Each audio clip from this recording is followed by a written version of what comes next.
Radio Mondiale Évangile, votre radio. Votre radio. Contact permanent avec Dieu, Radio Mondiale Évangile, votre radio. Radio Mondiale Évangile, votre radio. Radio Mondiale Évangile, la radio qui nourrit votre spirituel.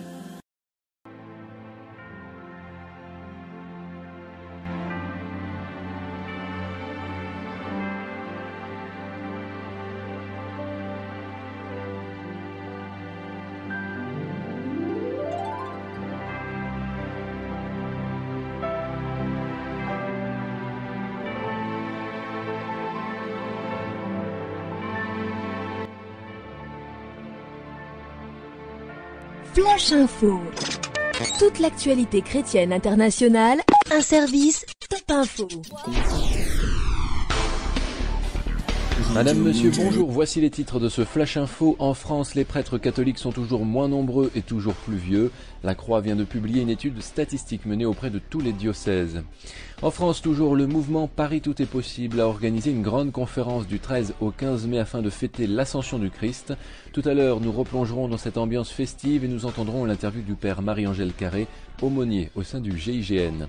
Et enfin, en Ouzbékistan, 3 Sud-Coréens et un Américain ont été expulsés pour avoir mené des activités missionnaires. Cette édition vous est présentée par Paul Lelotte.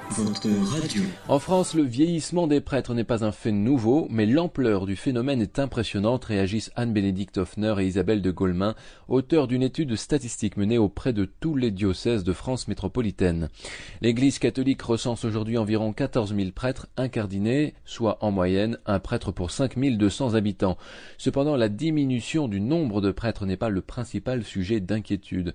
En ce début du XXIe siècle, l'âge médian des prêtres incardinés est supérieur à 75 ans. Autrement dit, les prêtres de plus de 75 ans sont aussi nombreux que ceux âgés de moins de 75 ans. Une situation d'autant plus inquiétante que les prêtres sont toujours plus suroccupés. À Langres, par exemple, chacun des 50 prêtres incardinés du diocèse doit s'occuper de 50 à 60 clochers. En France, le mouvement Paris Tout est Possible a organisé une grande conférence du 13 au 15 mai afin de fêter l'Ascension du Christ, et le mot fête n'est pas déplacé au regard de l'ambiance qu'il y avait durant ces 3 jours au parc des expositions de Cergy-Pontoise. Quelques 4000 catholiques, protestants et évangéliques se sont réunis dans l'unité et ont recherché tous ensemble la présence, l'amour et la guérison divine. Cet événement était l'occasion pour nous de rencontrer le père Marie-Angèle Carré, aumônier au sein du GIGN, le groupe d'intervention de la gendarmerie nationale. Tout de suite, je vous propose de replonger dans cette ambiance des grands soirs et de faire la connaissance de ce prêtre qui encourage les catholiques à vivre une seconde naissance. Flash Info. Reportage.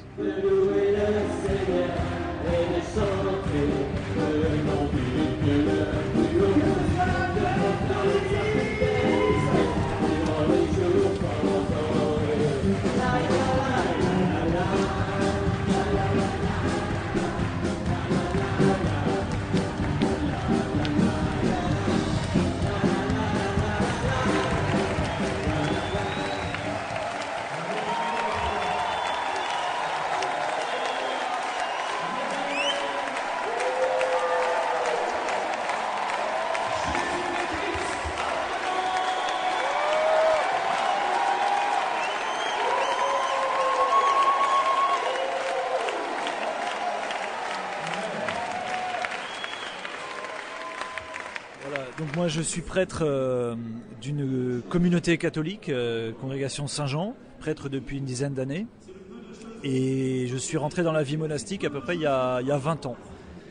Et mon parcours est simple, je suis né dans une famille chrétienne, croyante. Et simplement j'ai redécouvert la puissance de l'amour de Dieu dans une seconde conversion à l'âge de 18 ans. Ça a été très puissant, ça m'a fait connaître une nouvelle dimension de la vie chrétienne. Ça a été la découverte, on va dire, du renouveau, en tout cas d'une nouvelle forme de vie avec le Seigneur, avec le Saint-Esprit. Et depuis 10 ans, donc, je suis dans le monde militaire, actuellement dans une unité qui est fameuse, qui s'appelle le GIGN, le groupe d'intervention de la gendarmerie. Donc je n'ai cessé d'être un peu au contact d'hommes guerriers, d'hommes d'élite. Alors vous avez parlé aussi dans votre parcours de seconde conversion. Quel est le regard que vous portez sur l'Église catholique d'une manière générale ? Vous avez l'impression que tous les catholiques ont besoin de vivre une seconde conversion ?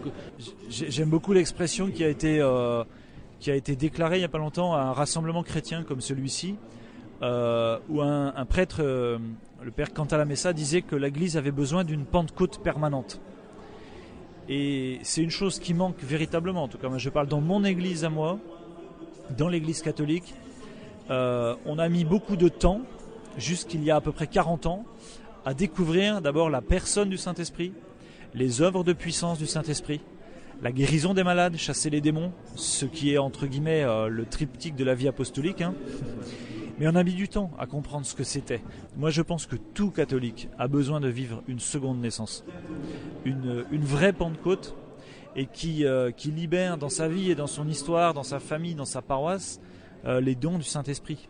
Et les dons du Saint-Esprit, quand ils sont véritablement du Saint-Esprit, ils engendrent la paix, ils engendrent la joie, ils engendrent l'humilité, la maîtrise de soi. C'est-à-dire des vraies conversions de vie. Quelles sont pour vous les réformes justement essentielles à faire au sein de l'Église catholique ? Alors, peut-être pas réforme au sens de la réforme protestante, mais on voit bien que vous avez quand même une autre vision que toute cette Église, on va dire, de type traditionnel. Si vous aviez la possibilité de changer cette Église, qu'est-ce que vous feriez ? Ah, tu veux dire si j'étais pape ? Moi, je crois que la première réforme qu'on a à faire, je l'ai prêché hier un petit peu, c'est ce pardon sur le décalage entre ce que nous prêchons et ce que nous vivons. Ça, c'est capital. Alors, on a vu, il y a eu des scandales dans l'Église catholique qui ont éclaté, et je l'ai dit hier, pour moi, c'est une victoire de Dieu. Il ne faut pas se lamenter, dans le sens où le mal, il est fait. Dieu, il savait qu'il y avait eu ce mal. Dieu, il avait déjà mal à ça. Mais le plus grand mal, c'est qu'on l'avait caché et qu'on n'avait pas demandé pardon. Moi, si j'avais à changer quelque chose, je commencerais par faire repentance, à faire comme les prophètes ont dit, vous mettez un peu de cendre sur la tête, ça veut dire mettez vos genoux par terre, demandez-vous pardon entre vous, à tous vos frères chrétiens, et puis faites une assemblée, et puis ensuite priez le Saint-Esprit. Pourquoi ? Parce que c'est ce que je disais hier, il ne faut pas rechercher l'unité, on n'y arrivera pas. Il faut rechercher le Saint-Esprit. Et là où est l'Esprit de Dieu, là est l'unité. Il ne faut pas rechercher la vérité par nos propres moyens, il faut d'abord chercher l'Esprit Saint, et là où est l'Esprit, là est la vérité. Et là où est l'Esprit, là est la liberté. Et là où est l'Esprit, là est l'amour.